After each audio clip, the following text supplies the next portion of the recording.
Hi, this is Alina, and you're listening to Your PharmD Bestie. Hi, everyone. Welcome to another subset episode of Your PharmD Bestie. Today, I wanted to make a short video detailing some tips for residency curriculum vitae, or CV. A CV is generally required by all residency programs and showcases a comprehensive list of relevant experiences and skills that you have. As someone who has reviewed over 30 CVs of peers and underclassmen, I wanted to briefly go over some tips that are not often talked about. So let's go through some things to consider for CVs.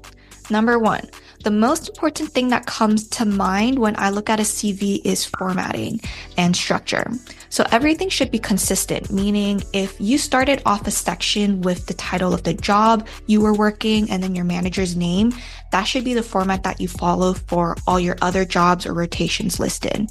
Similarly, if you list the date of your experience as a separate column, all the dates on your CV or in that specific section, let's say like under clinical experience, should also be in a structured separate column aligned with the other columns.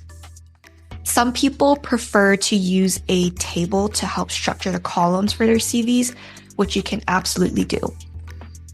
Number two, pay attention to how you order the sections or categories of your CV. As an example, if you're applying for an acute care program, they might prefer to see your clinical experiences or rotations listed first before, as an example, like your work experience or leadership experience. Now, if you're applying for a leadership residency program, they might prefer to see your work or leadership experiences listed first. Number three, ensure that your experiences are chronologically ordered with the most recent or current experience at the top, followed by older experiences at the end. And again, that consistency is very important for the rest of your CV.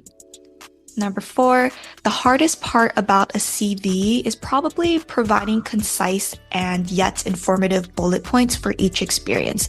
So as the reader, I start teasing out what could be fluff if you have more than 3 bullet points per experience and or more than 2 lines per bullet point. I generally recommend limiting to 3 bullet points to describe an experience and then less than 2 lines per bullet point.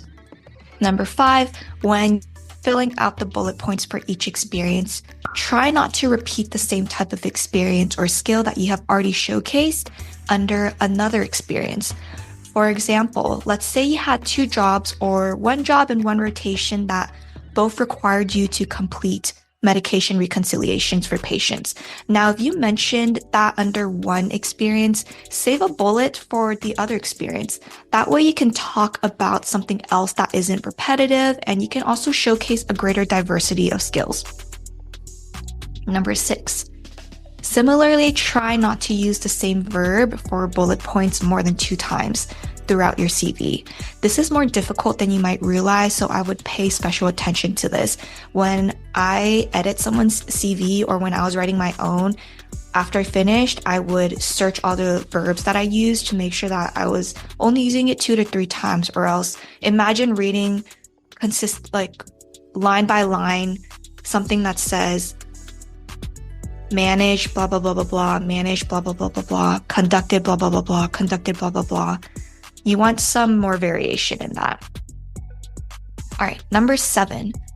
Please don't include experiences that are before pharmacy school. As a reader, if I don't see an experience that is from pharmacy school, or if I see a lot of experience that is from before pharmacy school, I'm likely thinking like why you didn't have any more recent experience and what you did outside of studying / academics during school.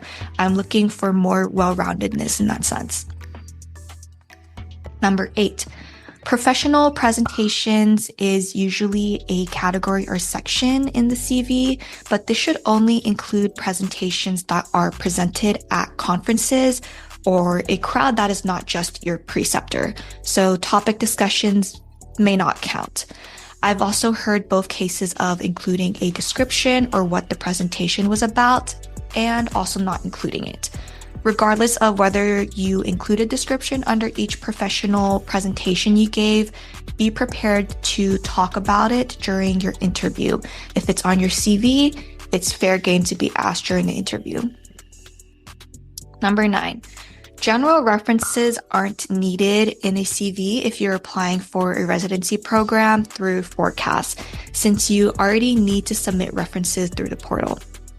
And number 10, lastly, go back and ensure that all your current and ongoing experiences utilize present tense and all your past experiences utilized past tense. So that concludes this episode today. I know it's very quick, but I do hope that these tips help you with curating your CV. Best of luck. Hi everyone, I hope you have all been doing well. We are rolling into application season for residency, which means that some of you are starting to prepare your CVs and letter of intent for the application process.